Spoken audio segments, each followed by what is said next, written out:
miring. Kalau dilihat di sini juga tembok sudah miring sekali. Ada beberapa retakan di dindingnya.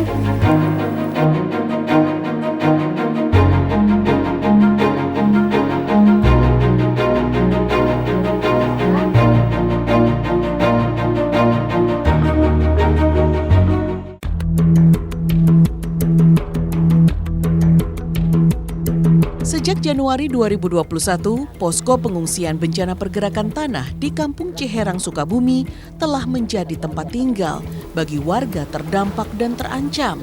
Posko pengungsian sementara memanfaatkan bangunan SD Negeri Ciherang. Untuk membangun tenda bagi pengungsi dirasa tidak memungkinkan karena tidak ada tanah lapang di Ciherang yang letaknya ada di lereng yang curam.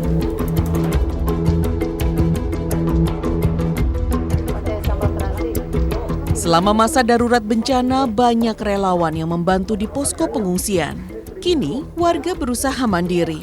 Mereka bahu-membahu, bergotong royong untuk bisa memenuhi kebutuhannya selama di pengungsian, khususnya urusan perut. Ketersediaan bahan pokok sayangnya semakin menipis. Pasokannya terhambat karena akses jalan yang hancur. Bantuan logistik tentu saja dinantikan warga. Ini udah berapa lama? Oh, di sini sekitar mau 2 bulan ngungsi di sekolahan. Berarti ini baru lahir udah dibawa ke sini, udah Iya. ngungsi. Gimana sih Adek di sini betah? apa? Alhamdulillah sih betah, anteng. Anteng ini mah di sini mah. Ibu gimana di sini?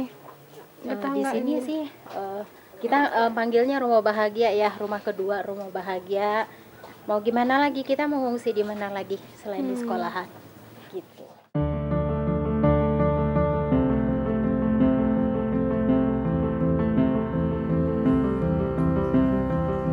Sebanyak 2 ruang kelas ditempati sekitar 60 orang pengungsi.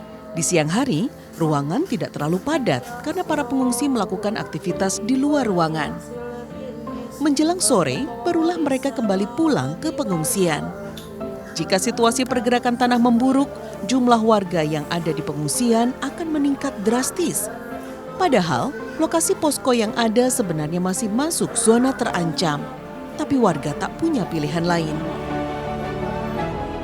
Gimana bukan di sini berbarengan ya sama tetangga yang lain, terus ngumpul gitu. Sekarang kan lagi pandemi virus corona, Ibu nggak merasa takut Yakin atau? aja sih ya, yakin aja.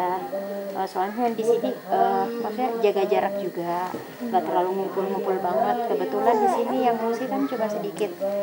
Semuanya yang paling banyak itu di rumah saudara sama tetangga. Gitu. Paling yang nggak punya lahan aja, yang nggak punya saudara, ngungsinya di sini. Meski berbulan-bulan hidup dalam ketidakpastian, tidak membuat semangat anak-anak Ciherang surut dalam menuntut ilmu. Mereka secara rutin tetap mengikuti pengajian. Jumlahnya memang tidak sebanyak biasanya karena pengajian diadakan di pengungsian. Assalamualaikum. Waalaikumsalam warahmatullahi. Lagi pada apa ini teh? Pengajian. Saya salut sama anak-anak ini, masih begitu semangat untuk belajar.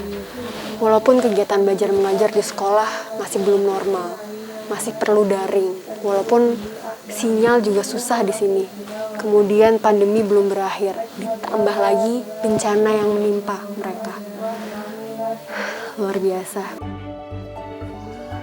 Warga sebenarnya sudah tidak kerasan tinggal di pengungsian. Namun apa daya, huntara atau hunian sementara yang dijanjikan sampai kini belum jelas keberadaannya. Sementara dalam waktu dekat, bangunan sekolah sudah akan digunakan untuk kegiatan belajar tatap muka. Jadi kami mau dikemanakan tatkala sekolah ini berjalan gitu. Kedua, tatkala 3 hari ini udah mulai terasa bahwa tidak ada bantuan dari asosiasi masyarakat atau lembaga atau kepribadian masyarakat yang datang hari ini. Karena statusnya sudah lewat ya, yang 7 hari itu. Sedangkan pertakan tanah atau pergerakan tanah masih terus berjalan.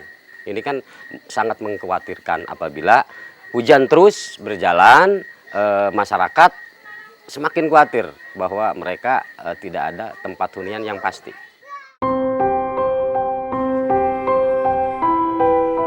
Bencana tanah bergerak bukanlah hal baru bagi warga di wilayah Kecamatan Nyalindung, Sukabumi. Selain Ciherang, beberapa desa lain di Kecamatan Nyalindung bahkan sudah lebih dahulu terdampak bencana pergerakan tanah. Salah satunya adalah Kampung Gunung Batu, Desa Kerta Angsana.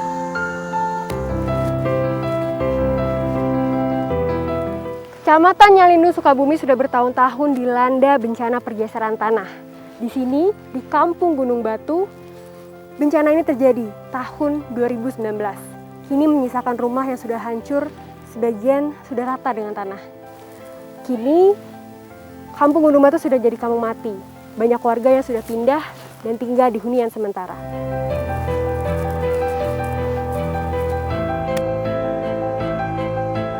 Jalan masuk menuju Kampung Gunung Batu terasa sunyi senyap. Padahal jalan yang saya lewati ini adalah akses utama warga untuk keluar masuk.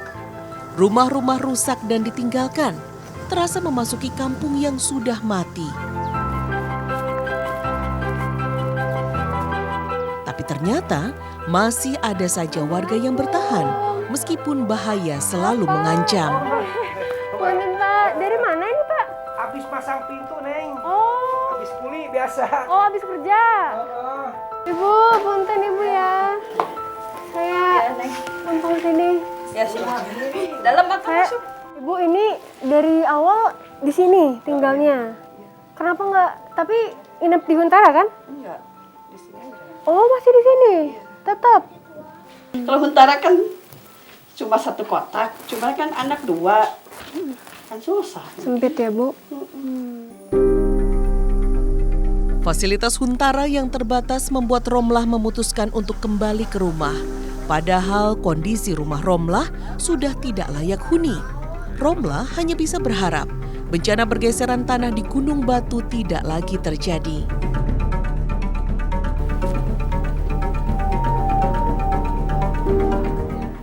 Ini kalau bisa dilihat ya, saya berdiri ini lurus, tapi lihat pintunya miring. Kalau dilihat di sini juga tembok sudah miring sekali. Ada beberapa retakan di dindingnya. Dan kalau saya bergerak, itu saya merasa pusing. Karena mungkin baru pertama ya, jadi sebenarnya saya masih agak takut nih. Tapi ini nggak apa-apa ya Bu ya? Iya nggak apa-apa. Oke, saya masuk. Memasuki rumah keluarga Romlah yang miring membuat perasaan saya tidak menentu, terasa tidak nyaman. Bagaimana bisa orang tinggal di rumah yang kondisinya seperti ini, tidak layak huni dan membahayakan? Mari Bu ya.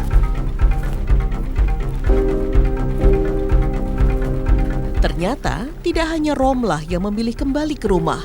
Duyeh, orang tua Romlah, juga melakukan hal yang sama.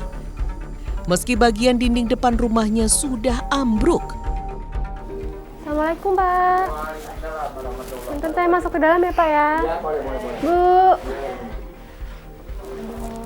Ini Bapak, saya tadi habis dari rumah anaknya ya Pak.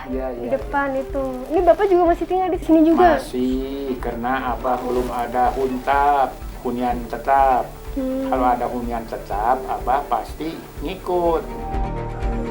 Selain belum ada hunian tetap, alasan utama Duyeh kembali ke rumah adalah untuk mengurus sawah dan ladangnya. Maklum saja, sebagai petani, sawah dan ladang adalah sumber penghasilan Duyeh yang utama.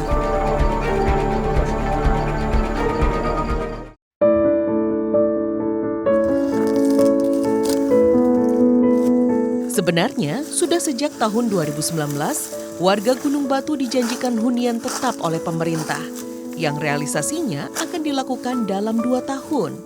Tapi memasuki tahun kedua sejak bencana, warga belum juga mendapatkan kejelasan tentang hunian tetap yang dijanjikan untuk mereka. Ini isi ayo teh sini teh. Ini ibu-ibunya dulu di sini juga tinggalnya? Iya. Oh, ini kenapa Ibu sampai ke sini nyari daun pisangnya, Bu? Nggak ada di atas. Di atas kan punya orang semuanya. Oh, nah kalau ini masih kebun Ibu. Iya. Daun pisang yang kami kumpulkan nantinya akan dibawa ke Huntara untuk bahan pembungkus lontong. Jarak Huntara tidak terlalu jauh, sekitar 30 menit saja dengan berjalan kaki.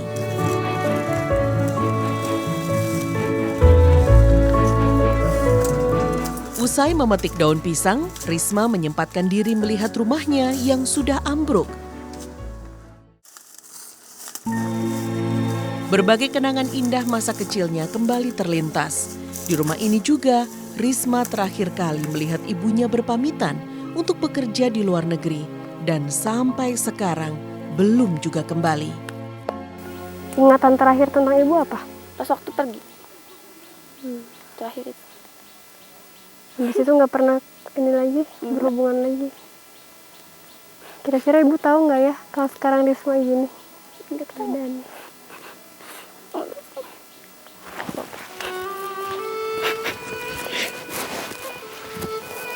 Yang penting sekarang Risma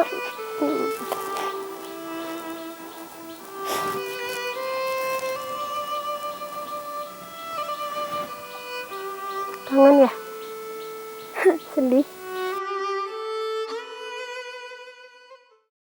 Sejak September 2019, warga terdampak bencana pergerakan tanah di Kampung Gunung Batu pindah ke hunian sementara setelah hampir 5 bulan tinggal di posko pengungsian. Ada sekitar 74 rumah bedeng berukuran 4x4 yang dibangun pemerintah, dihuni oleh 74 kakak warga terdampak. Untuk fasilitas penunjangnya, dibangun juga MCK dan musola yang cukup layak. Beberapa warga bahkan sudah ada yang membuka warung kelontong untuk tambahan penghasilan. Bencana mungkin bisa menghilangkan semuanya, tapi tidak dengan rasa persaudaraan yang mereka miliki yang sudah dibina sejak lama. Seperti contohnya Ibu Kasih, Ibu Ai, dan juga Umi Rupi. Mereka pergi ke ladang bersama, kemudian memasak bersama. Ini salah satu kegiatan yang setidaknya bisa melupakan sejenak beban yang mereka rasa.